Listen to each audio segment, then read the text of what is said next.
Ya, Masya alhamdulillah Allah, ini dimudahkan. pelajaran nih, jangan contoh nih. Dari situ saya kemudian sempat, ya Allah, saya gimana ini ya? Tanpa harus kita ribet-ribet bilang, cintai aku dong, follow aku dong. Nggak perlu.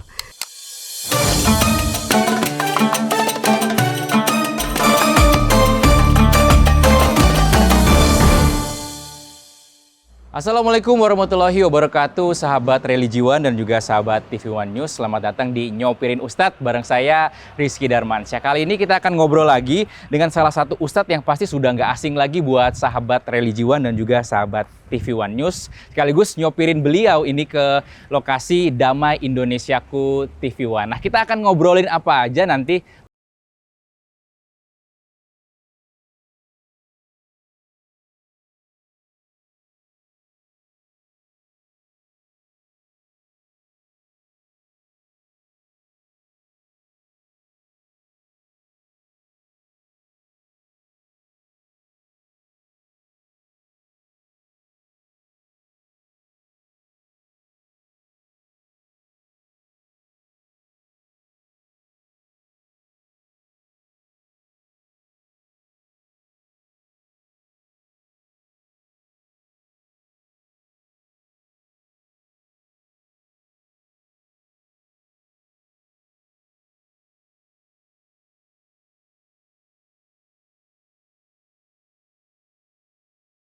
Beliau ini adalah salah satu sosok pendakwah yang terkenal karena memenangkan kompetisi pemilihan dai di salah satu stasiun TV. Kira-kira siapa sih beliau ini? Ikuti saya terus ya. Tapi jangan lupa untuk subscribe channel Religiwan, karena di channel Religiwan kita bisa mendapatkan informasi mengenai berbagai hal yang tentunya bisa menambah ilmu kita dan juga meningkatkan keimanan.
Terus beranjak usia dewasa, saya kuliah semester 1 di UIN Sumatera Utara. Belum genap 10 bulan ada pembukaan pendaftaran nih, pengumuman bahwa Antv punya program baru. Saya awalnya nggak minat karena menurut saya saya pengen kuliah dulu aja deh gitu. Teman saya yang kemudian mencoba maksa saya, ayo dong bro, ikut dong gitu kan. Karena dia tahu background saya memang penceramah, pendakwah. Akhirnya saya coba ikut, begitulah kira-kira ceritanya. Sempat di jalan itu menuju lokasi pendaftaran, ditilang sama polisi. Waduh, itu ceritanya sebelum. Yang salah bukan polisinya, kitanya, karena nggak pakai helm. Tapi masya Allah, bapak polisinya baik banget. Saya bilang, Pak, punten nih, kita mau daftar ini. Saya ngejar waktu, akhirnya dia kasih jalan. Ya, alhamdulillah. Ini pelajaran nih, jangan contoh deh. Jangan dicontoh yang nggak pakai helmnya. Ya Allah. Tapi selama di situ berarti perjalanannya gimana? Ustadz akhirnya jadi pemenang ya? Nah, kita diseleksi, ada 2.500 yang ikut se-Indonesia. Banyak sekali Ustadz. 2.500 malah ya se-Indonesia ya kalau saya tidak salah, atau yang khusus untuk area Sumatera Utara aja. Diseleksi menjadi 50 orang. Dari 50 orang diseleksi lagi menjadi 10 orang. Dari 10 orang diseleksi menjadi 3 orang, sampai 3 ini yang berangkat mewakili Sumatera Utara. Masya Allah. Jadi setelah menjadi pemenang dalam ajang itu Ustadz ya, Betul. pemilihan dai itu semakin terbuka lebar berarti Ustadz ya? Iya. Jalan bagi Ustadz untuk betul. berbagi ilmu, berdakwah, makin banyak tawaran gitu Ustadz ya? Allah. Ya, saya lebih membahasakannya amanah ya. Amanah Ustadz? Amanah dari umat, dari jamaah, kasih trust ke kita gitu. Walaupun kita sadar kekurangan ilmu yang kita punya.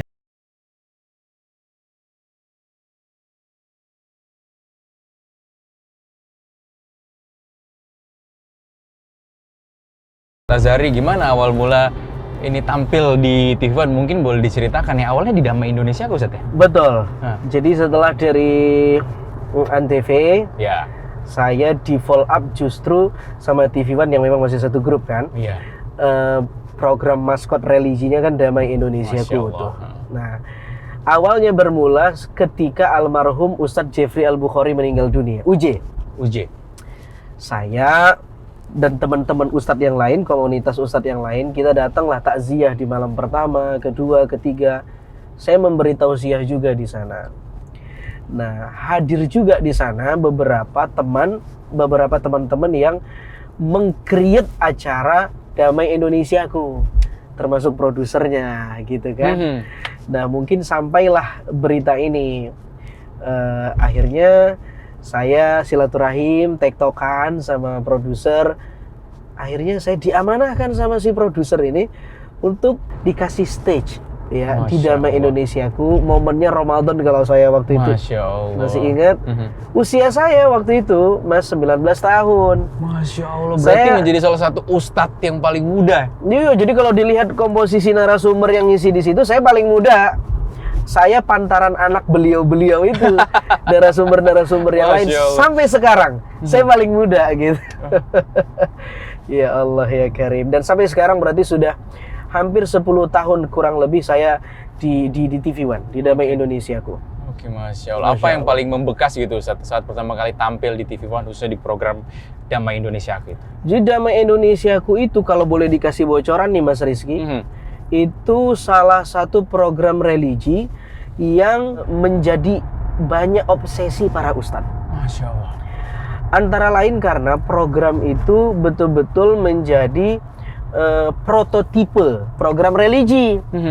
Jadi itu program religi yang containable, bener-bener belajar, ada ilmunya, narasumbernya otoritatif, punya literasi yang baik, lalu menyampaikan keilmuan keislaman kepada umat di depan kamera dengan baik. Nah, itu tuh.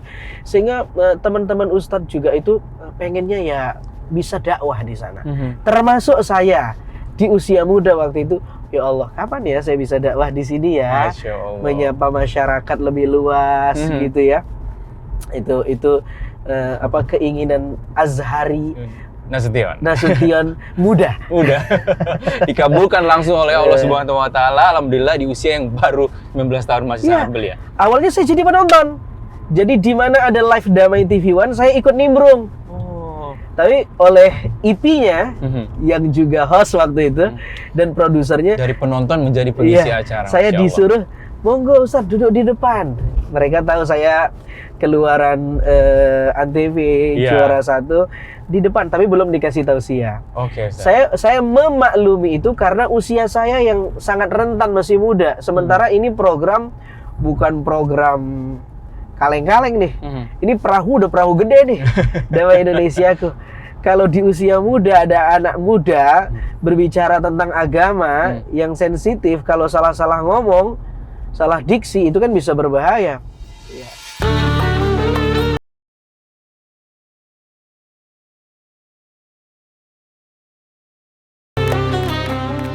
Nah, baik Ustadz, yang ingin saya tanyakan juga, biasanya Ustadz sebelum berikan kajian khususnya ya syuting Damai Indonesiaku TV One ini, persiapan yang Ustadz lakukan ya apa?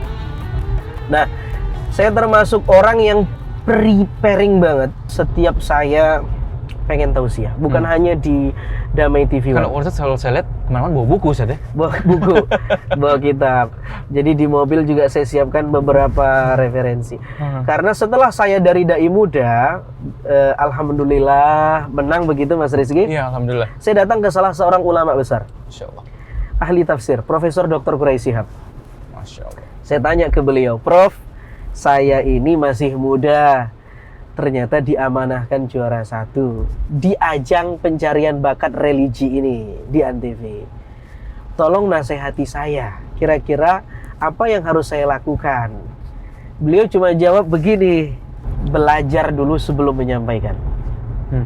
Persiapkan dulu sebelum menyampaikan. Baca dulu sebelum menyampaikan.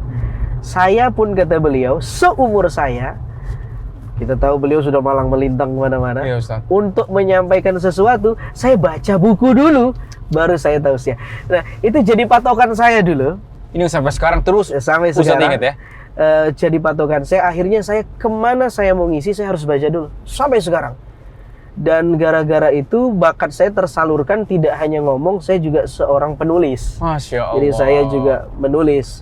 Saya kira hobi yang sangat sulit menggabungkan dua ini, berbicara dan menulis. Orang kalau terlalu asik bicara biasanya nggak punya waktu untuk menulis. Iya. Saya hukum diri saya latih biar saya juga harus bisa nulis apa yang saya sampaikan gitu.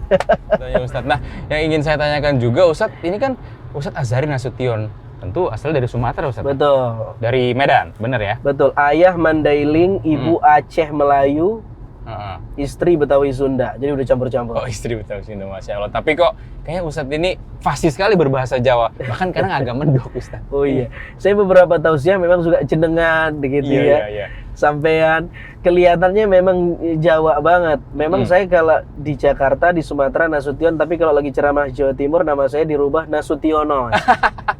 Ditambahin Ustadz ya. Masya Allah. Enggak, jadi nggak ada darah Jawanya sama sekali. Tapi saya pernah nyantri di Jawa, punya guru banyak orang Jawa, punya sahabat tetangga di perumahan banyak orang Jawa. Jadi lama-lama keikut bahasa mereka gitu. Logatnya.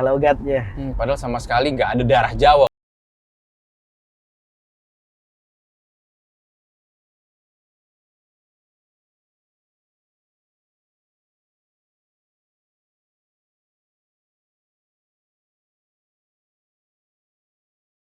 Azhari memulai karir kan terbilang usianya cukup muda, sangat muda Ustadz ya. Betul. Apa sih tantangannya Ustadz, dan apa ya, khawatir nggak sih nanti akan bersaing dengan ustadz-ustadz muda yang kalau kita lihat ya sekarang bermunculan ustadz-ustadz muda Ustadz? Iya. Ini bagus banget pertanyaannya. Jadi tantangannya, saya spill ya. Satu, ketika itu yang saya rasakan tantangannya justru ada dalam diri saya. Bagaimana amanah yang melekat dalam diri saya sebagai juara 1 Dai Muda Pilihan 2011 waktu itu, ya saya kira kan berat banget itu. Dari situ saya kemudian sempat, ya Allah, saya gimana ini ya? Ya saya akhirnya nggak berhenti belajar. ya, nyantri lagi, sekolah lagi, kuliah lagi, takhassus lagi, talaqi lagi, supaya dapat bekal ilmu. Saya kira itu tantangan yang paling berat daripada saya memikirkan gimana nih, takut nanti ada pendatang baru, saingan. Saya kira kita ada di dunia industri. Saya menamainya industri nasihat. Ya. Dalam 2 tanda kutip. Industri nasihat. Ya, Industri nasihat. Walaupun bisa positif dan negatif. Tapi bagi saya, dakwah itu esensinya bukan bagaimana orang tertarik dengan kita. Dakwah itu esensinya bagaimana orang tertarik dengan Tuhan. Masya Allah. Jadi ajak orang ke Tuhan, jangan ajak orang Tuhan ke kita. Kalau kita ngajak orang ke Tuhan, Tuhan yang akan mengajak orang lain ke kita. Masya Allah. Tanpa harus kita ribet-ribet bilang, cintai aku dong, follow aku dong. Nggak perlu. Ajak orang ke Tuhan. Nah, ini esensinya, saya kira. Banyak yang khawatir saya adalah kalau kita salah memaknai dakwah, akhirnya kita sibuk gimana orang suka dengan kita. Stres kan akhirnya kan. Iya Ustaz, bener Ustaz. Followernya gimana biar banyak, gimana FYP, gimana biar viral. Waduh, Likes-nya kok cuma sedikit. kok cuma sedikit. Betapapun, bukan berarti kita nggak boleh bermedia sosial. Ya, Kita Ustaz. harus tetap ngeblend sama anak-anak milenial, masuk ke dunia mereka. Saya kalau tausiah di komunitas mereka, saya kebetulan Mas Rizky, saya punya perahu kecil, perahu dakwah, namanya pesantren. Pesantren, bukan pesantren. Bukan pesantren sekolah, bukan. Tapi pesan, tapi trennya trending. Pesantren. Tren, ada Ya. tren D-nya ya. Oke Ustaz. Ada deltanya di akhir. Perahu itu saya buat memang untuk mengakomodir anak-anak milenial. Jadi gimana tetap ngaji pesantren, tapi pesan tren. Menyampaikan pesan-pesan agama yang trending, kira-kira begitu. Itu sudah berjalan, ada komunitasnya. Dan Masya Allah, ternyata anak-anak milenial itu kalau kita lihat demografinya, kan mereka populasinya paling gede nih. Sayang kalau para dai tidak masuk ke dunia.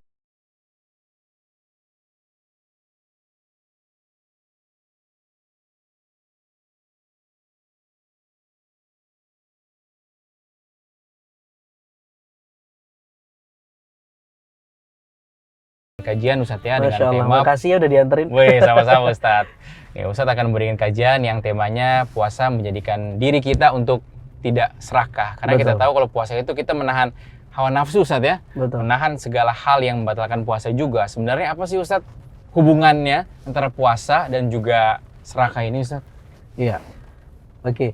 Puasa itu kan esensinya kan Mas Rizky al-imsak. Al-imsak itu artinya menahan. Orang tidak mungkin bisa menahan kalau tidak mengendalikan. Step awalnya adalah mengendalikan, baru dia bisa menahan. Oke Ustaz. Menahan itu akan terjadi kalau ada objek yang kita cintai dan kita mampu mengambilnya, meraihnya, tapi kita bilang, oh gue tahan deh, gue nggak mau deh, belum waktunya. Itu esensi puasa. Kenapa ada keserakahan? Karena orang nggak bisa mengendalikan porsinya, porsi keinginannya. Orang sering lupa kebutuhan dan keinginan. Ustaz ya. Nah, orang lupa antara kebutuhan dengan keinginan. Dia kira itu keinginan, dia kira itu kebutuhan, padahal keinginannya. Nah, esensi puasa mengajarkan kita itu tadi al-imsak anisy, menahan segala sesuatu, bukan cuma lapar dan dahaga saja. Jadi menahan segala sesuatu. Saya punya tulisan, Mas. Apa itu Ustaz? Mas Rizky, tulisan itu saya kasih judul Puasa Mazhab All You Can Eat. Oh, mazhab all you can eat. Tulisan ini sebenarnya Puasa aja ya, all you Iya. can eat.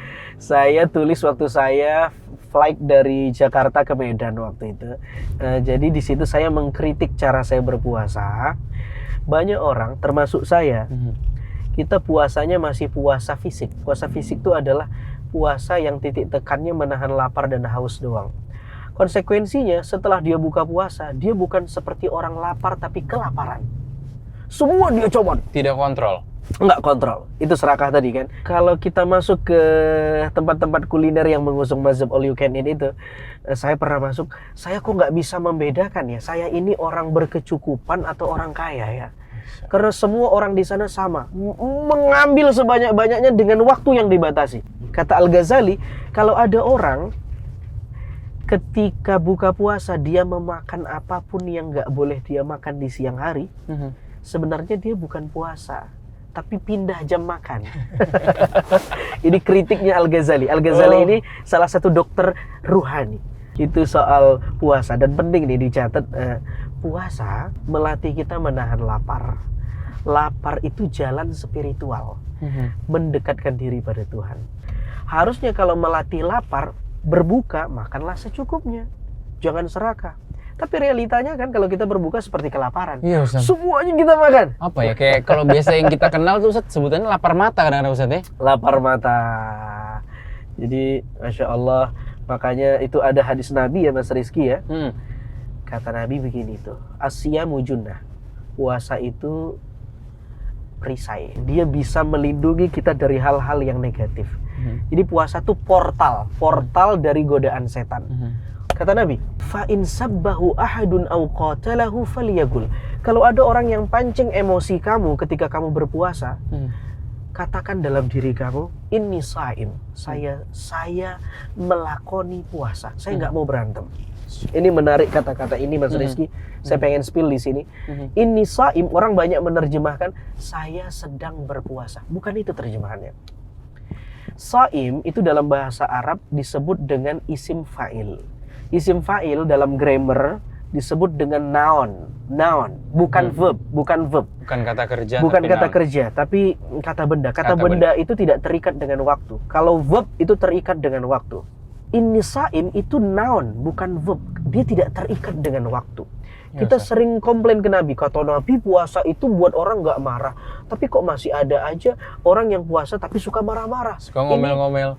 Ini Nabi nyebarin hoax atau kitanya yang hoax memaknai hadis ini? Bukan Nabi yang itu perlu hoax. dicatat. Kitanya yang salah memaknai hadis ini.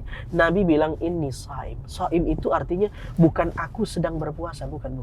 Beda antara penyanyi dengan bernyanyi. Mas Rizky bisa bernyanyi? Insya Allah bisa Ustaz. Mudah-mudahan. Tapi penyanyi... Mau dicoba. Coba sekali lagi. Jangan. Tapi penyanyi bukan? Bukan Ustaz. Saya bisa bernyanyi, tapi kalau saya nyanyi kolesterol orang naik. Karena saya bukan penyanyi. Sedang berpuasa dengan orang yang melakoni puasa, beda nggak? Beda Ustaz. Kalau sedang berpuasa terikat waktu. Hari ini gue puasa, besok belum tentu. Iya. Hari ini gue nggak marah karena gue sedang berpuasa. Besok karena gue udah berbuka, gue marah-marah lagi. Gue bisa aja marah-marah lagi. Nah, Nabi menyebut ini shaim, saya melakoni puasa, bukan sedang berpuasa. Nabi tidak katakan ini asumu, bukan itu diksinya, tapi ini shaim. Jadi luar biasa. Kita dituntut Ramadan ini bukan hanya sedang, tapi harus melakoni puasa. Nah, orang disebut melakoni puasa itu dua hal. Satu, kalau puasanya itu bukan cuma lapar dan haus, tapi mempuasakan seluruh organ yang melekat dalam dirinya. Matanya dipuasakan, telinganya dipuasakan, tangannya dipuasakan. Sehingga dia puasa tapi nggak ngegibah orang, karena mulutnya juga berpuasa, nggak ngejulitin orang. Yang kedua, dia dianggap shaim, melakoni puasa, bukan sedang berpuasa, kalau puasanya itu ghairu muaqqatin, tidak dibatasi ruang dan waktu. Setelah Ramadan dia tetap berpuasa. Bukan berpuasa menahan lapar dan haus, tapi mempuasakan yang tadi. Organ-organ tadi dari hal yang nggak baik-baik, dia tetap puasakan. Bukan karena bulan Ramadannya, tapi karena dia memang ingin mempuasakan dari hal yang tidak disenangi Tuhan. Ini akan jadi kebutuhan ya Ustaz ya? Masya Allah. Ya baik Ustaz, ada contoh konkret nggak sih Ustaz yang bisa menggambarkan hubungan antara puasa ini dengan serakah tadi Ustaz? Oke, yang seharusnya ngelatih kita untuk tidak serakah, tidak maruk dengan yang halal, apalagi yang haram. Ini ada data Mas Rizky. Indonesia itu kan negara muslim terbesar di dunia. Tapi di saat yang sama, kita negara terfood waste. Penyumbang sampah makanan terbesar di dunia kedua. Ini ada datanya Ustaz ya? Ada datanya. Sahih. Sahih. Setelah, nah ini juga agak memalukan. Nomor satunya siapa? Arab Saudi, yang juga negara muslim. Negara muslim. Dan angka food waste itu meningkat 2 kali lipat saat momen Ramadan. Loh, kan ini kontraproduktif. Ini kontras dengan pesan puasa. Puasa menyuruh kita untuk secukupnya. Tidak serakah. Kok malah kita buang-buang makanan. Biasanya momennya di bukber. Saya kira kita perlu membenahi cara kita makan, cara kita berpuasa. Makanlah secukupnya. stok makan secukupnya juga biar kita nggak buang-buang makanan. Ustadz boleh di-spill dong supaya kita terhindar dari serakah tadi Ustadz. Ada doanya nggak Ustadz? Oke, ini bagus banget. Kita sama-sama baca. Allahumma Allahumma ikfini ikfini bihalalika bihalalika an haramika. an haramika. Terjemahannya kira-kira, Tuhan cukupilah saya dengan yang halal-halal biar enggak ngelihat yang haram-haram. Jadi kita biar enggak serakah. Ya, yang halal disikat, yang haram diambil, sudah punya yang halal malah pengen yang haram dan seterusnya dan seterusnya. Ini salah satu doa biar kita enggak serakah. Masya Allah, ini mungkin bisa kita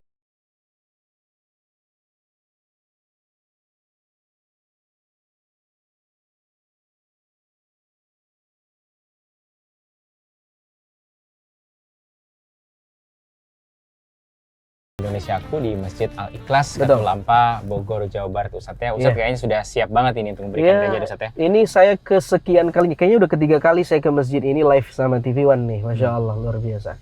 Kita langsung turun aja Ustadz ya. Betul. Ya, baik sahabat religiwan, kita langsung saja dengar tausiah dari Ustadz Azhari Nasution di program Damai Indonesiaku. Masya Allah, terima kasih. Insya Allah barokah. Amin. Defleksi yang terjadi apa? Food waste. Yang terjadi buang-buang makanan, padahal puasa melatih kita al-imsak anisyek, menahan segala sesuatu. Ya, alhamdulillah sahabat religiwan, kita sudah bersama lagi dengan Ustadz Azhari Nasution setelah tadi memberikan tausiah ya Ustadz ya, Iya, di program Masya Allah. Damai Indonesiaku TV One. Dan sekarang saya mau anterin Ustadz balik lagi Ustadz ya. Izin saya anterin balik lagi Ustadz ya. Waduh, makasih banget Mas Rizky. Argonya berapa nih? Weh, nanti dicatat Ustadz.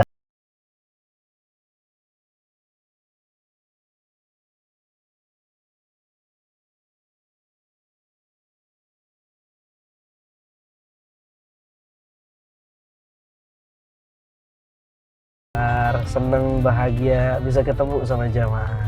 Masya Allah. Masya Allah. Terima kasih untuk Ustadz Azhari Nasution telah memberikan waktu untuk sobat religiwan ya. Iya. Semoga ini semua apa yang disampaikan Ustadz bermanfaat dan Amin. juga bisa menjadi bekal untuk kita nanti. Mungkin Ustadz punya pesan-pesan yang terakhir begitu ya untuk saat ini ya, yang bisa kita ingat jadi bekal kita ke depannya. Iya, soal serakah dan puasa tadi, mari sama-sama kita belajar mengupgrade kualitas puasa kita dari puasa yang sifatnya fisik, badaniyah, menuju puasa yang lebih ideal. Puasa yang lebih ideal itu kata Al-Ghazali, tamamus shaum bikafil jawarih kulliha amma yakrahullah. Puasa yang orang itu juga mempuasakan semua organ dalam dirinya dari hal yang tidak disenangi Allah. Nah, mudah-mudahan kita bisa begitu. Berat memang, teorinya mudah, tapi ini berat banget diamalkan. Mudah-mudahan kita bisa melakukannya dan bagian dari orang-orang yang semacam itu, sehingga puasa kita benar-benar dapat tiket la'allakum tattaqun. Masya Allah. Amin, amin ya robbal alamin. Sekali lagi terima kasih Ustadz Azhari Nasution.